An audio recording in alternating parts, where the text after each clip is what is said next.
Hello pure soul, welcome back to my channel magic journey with Jigna. आज हम बात करेंगे मेरी फेवरेट ऑथर रोंडा बंज की सीक्रेट बुक के बारे में। इनकी मैजिक बुक तो हमने 1 to 28 डेज़ का प्रैक्टिस हमने की और हमें बहुत ही अच्छे रिजल्ट मिले। आज हम सीक्रेट बुक के बारे में वो क्या कहती है वो सुनते हैं। तो चलिए शुरुआत करते हैं।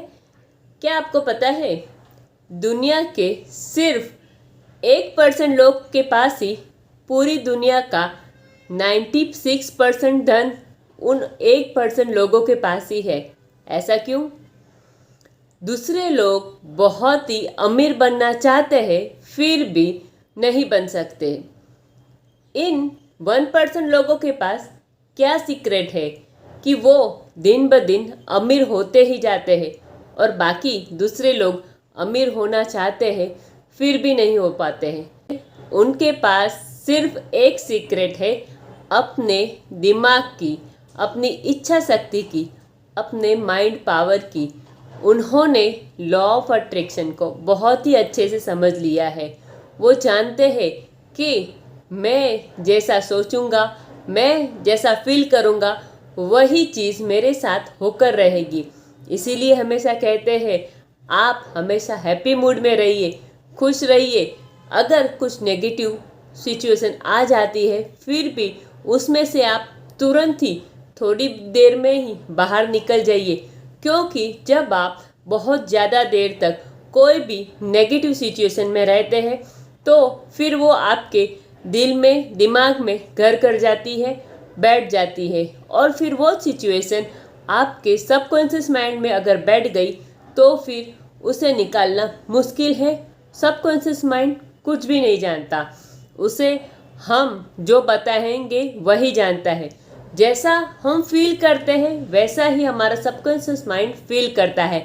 इसीलिए कोई भी परिस्थिति आए तो सबसे पहले हमें उस परिस्थिति में से तुरंत ही बाहर निकलने का रास्ता ढूंढ लेना है और हैप्पी फील करना है। सबसे बड़ा सीक्रेट यही है। बहुत लोग कहते हैं कि मैं लॉ ऑफ अट्रैक्शन को मानता नहीं।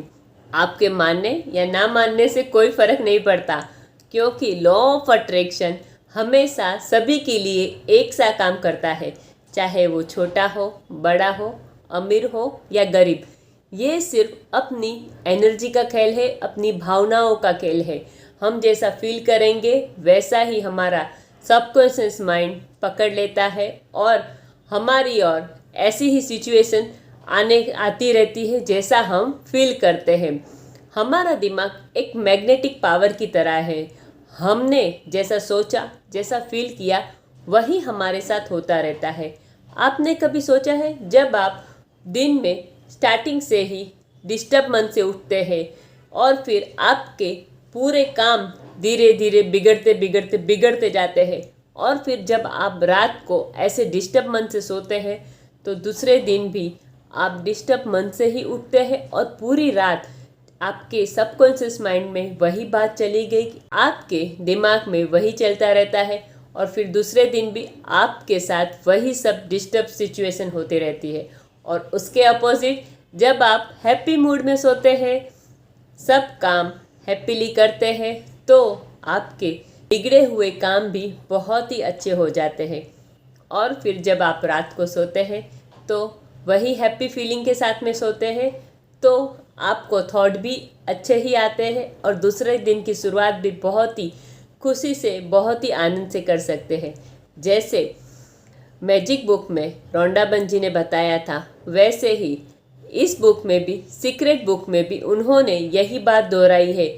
जैसे आप रात को सोते हैं तो हैप्पी मूड में सोइए, तो ही आपके दिमाग में वही हैप्पी फीलिंग्स आ जाएगी और आप बहुत ही अच्छे से सो पाएंगे।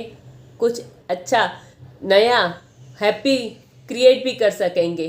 पर जब आप डिस्टर्ब मन से सोएंगे तो आपके साथ में हैप्पी फीलिंग नहीं आ सकती। वो कहते हैं ना, एक म्यान में दो तलवार नहीं रह सकती। जैसे अगर आप हैप्पी है तो वहाँ पर सैडनेस नहीं आ सकती और सैडनेस है तो वहाँ पर हैप्पी फीलिंग नहीं आ सकती।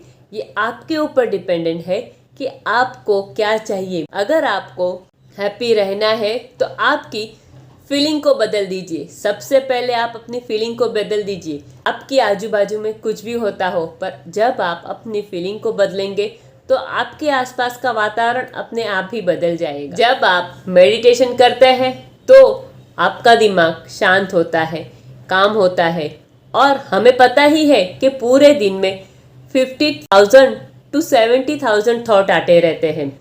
पर ये जब हम मेडिटेशन करते हैं तो हमारे विचार थोड़े कम होते हैं, और फिर हम जब पॉजिटिविटी में रहने लगते हैं, हर बात में पॉजिटिविटी को देखते हैं, तो हमारे दिमाग में भी पॉजिटिव विचार ही आते हैं।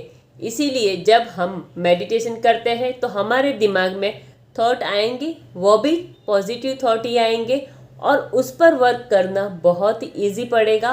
और जो हमारा ड्रीम है, जो हमारा डिज़ायर है, उस पर हम बहुत ही आसानी से अपना लक्ष्य साध सकते हैं। कि कह सकते हैं कि यूनिवर्स हमें गाइड करेगा, वही सीक्रेट है।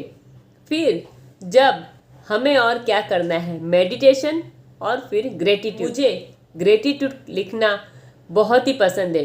ग्रेटिट्यूड लिखने से हमारे पास जो है उसके लिए हम थैंक यू कहते हैं, तो यूनिवर्स को भी बहुत ही खुशी मिलती है कि ये बच्चा थैंक यू कहता है। जैसे कि मुझे कोई बड़ी अच्छी जॉब चाहिए, तो मैं क्या करूँगी, इस जॉब में अभी जो मैं जॉब कर रही हूँ उसके लिए मैं थैंक यू कहूँगी कि मेरे पास इतनी जॉब तो है। और फिर यूनिवर्स को कह देंगे थैंक यू यूनिवर्स, मुझे आपने ये जॉब दी है, पर मुझे अभी दूसरी और अच्छी जॉब चाहिए। तो यूनिवर्स आपकी बात प्यार से सुनेगा और आपकी इच्छा ज़रूर पूरी होगी। लॉ ऑफ अट्रैक्शन का नियम क्या है? Ask, believe and receive. Ask यानी क्या? आपकी जो भी विश है वो आप मांगिए, यूनिवर्स को कह दीजिए कि मुझे ये चाहिए। आप पूरा क्लियर हो जाइए कि आपको क्या चाहिए। आप पूरी शिद्दत से, पूरे दिल से कहिए कि मुझे ये चीज़ ऐसी चाहिए, और फिर आप विश्वास रखिए कि यूनिवर्स आपको लाकर देगा ही। आप उस फीलिंग में आ जाइए। आपने विचार कर लिया है तो अब वो होकर ही रहेगा, पर आपको वो फील करना पड़ेगा। Feeling is the secret. जब आपने फील किया तो वो आपके सबकॉन्शियस माइंड में वो चीज़ बनने लगती है, वैसे ही यूनिवर्स में भी बनने लगती है। आपकी जैसी फीलिंग होगी, आपके इनर वर्ल्ड में जो बनाया है आपने, वही आपके आउटर वर्ल्ड में बनेगा। आपको ये मानना ही होगा, आपको हमेशा अच्छी फीलिंग में रहना होगा। अगर आप थोड़े दिन के बाद फिर सोचने लगेंगे नहीं नहीं ये वर्क नहीं कर रहा है, तो वो जैसे मूर्ति की तरह है। हम कुछ बनाने बैठते हैं और फिर वापस से उसे तोड़ देते हैं, फिर कुछ नया बनाने लगते हैं, तो हमारी कोई भी विश पूरी नहीं होती है। इसीलिए हमें क्या करना है, अगर हमने कुछ डिज़ायर सोचा है तो उसे बनाने दीजिए, यूनिवर्स को बनाने दीजिए, अपने दिमाग में, अपनी फीलिंग में उसे पलने दीजिए। वो पलेगा और बड़ा होगा, और आपको विश्वास भी नहीं होगा कि आपके सामने आपकी विश खड़ी होगी। ये सिर्फ आपको विश्वास करने की ज़रूरत है। अगर आपने सीक्रेट मूवी देखी है तो आपको पता चल ही जाएगा कि उसमें जॉन अशरफ ने जैसा घर अपना विजुअलाइजेशन में बनाया था, वैसा ही घर उसका रियल में था। पर आप को विश्वास करना होगा। आप इसके लिए क्या कर सकते हैं, आप अपना विज़न बोर्ड बना लीजिए, उसमें आपको जो जो चीज़ चाहिए वो आप लगा दीजिए, और फिर फील करिए कि आप कैसा महसूस करते हैं। रोज़ सुबह उठकर आप अपने विज़न बोर्ड को देखिए और हैप्पी फील कीजिए, और फिर यूनिवर्स को थैंक यू कह दीजिए कि ये बन गया है, it's done, it's done, it's done. क्योंकि जो आपने सोचा है वो होकर ही रहेगा। अभी दुनिया में जो भी चीज़ है वो किसी के एक सोच का परिणाम है। वो सिर्फ एक कल्पना थी, सालों पहले किसी के दिमाग में उठी हुई एक छोटी सी कल्पना थी, और आज हम उस सब चीज़ों का यूज़ कर रहे हैं, जैसे कि बल्ब, टेलीफोन, इलेक्ट्रिसिटी, क्या कुछ नहीं, ये किसी की एक छोटी सी कल्पना का ही परिणाम है। अगर हम अपनी कल्पनाओं का बीज अच्छे से बोते हैं और फिर अपने ग्रेटिट्यूड से उसको बढ़ने देते हैं, तो यूनिवर्स हमारा पेड़ बहुत ही अच्छे से उगाता है और हमें उसके बहुत ही अच्छे फल देता है। ये आपको बिलीव करना ही होगा। आस्क, बिलीव एंड रिसीव का यही फॉर्मूला है। आप यूनिवर्स पर ट्रस्ट करिए और फिर आप कमाल देखिए कि आपके जीवन में यूनिवर्स का क्या क्या कमाल होता है। पूरी बुक की समरी मैं कहूँ तो क्या है, आपको वही मिलता है जैसा आप फील करते हैं, ना ही कि जैसा आप सोचते हैं। हमने अगर कुछ सोच लिया तो हमें उसको फील भी करना है। सिर्फ हम सोच के रख दे कि मेरे पास ये हो तो ऐसा नहीं चलेगा। आपने सोचा कि मेरे पास ये होना चाहिए, फिर आपको उसे फील करना ही होगा। जब तक आप फील नहीं करेंगे तो वो चीज़ आउटर वर्ल्ड में बनेगी नहीं। और फिर दूसरी बात, जो जीवन जी रहे हैं वो आपके पुरानी सोच का ही जीवन जी रहे हैं।